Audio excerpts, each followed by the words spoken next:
গতকাল গেছিলাম একটু কেনাকাটা করতে শনিবারের বাজারে। আমাদের এখানে শনিবারের দিন হাট বসে, জামাকাপড়ের হাট। তো সেখানে গেছিলাম একটু কেনাকাটা করতে। অনেক সুন্দর সুন্দর কালেকশন ছিল, আর আমার চোখে একটা শাড়ি লেগে গেছিলো, পিঙ্ক কালারের শাড়ি, যেটা আমার হাতে রয়েছে। ওই শাড়িটায় যে আমি কি পেয়েছিলাম, এত সুন্দর সুন্দর শাড়ি থাকতেও আমার ওই শাড়িটাই লাগবে। আর এই যে হাতে যেটা ধরে রেখেছি ওটা, আর তার নিচে যেটা আছে ওই শাড়িটাও বেশ ভালোই ছিল, পছন্দ হয়েছিল। 1650 টাকা দাম, তো লোকটা দাম কমালোই না, এত স্যাঁচড়া এত স্যাঁচড়া।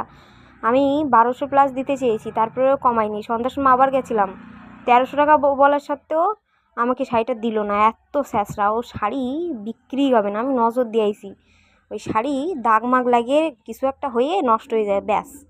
ও আমারে শাড়িটা দিল না, আমার মনটা ভেঙে গেছে। আমি পুজোর সময় ভাবছি এই শাড়িটাই পরবো, আমার মনটা পুরো গুঁড়ো গুঁড়ো হয়ে গেছে, কাচের মতন। দেয় নাই। আমি অনেক, দেখো আমি কীরকম দাম কমাচ্ছিলাম, কত কিছু বলেছি, দাদা সোনা মোনা ও ভাই। শালা স্যাঁচড়া বুড়ো বিটা, আমার এত ভাল লাগছে তাও আমার দেয় নাই, কেমন লাগে।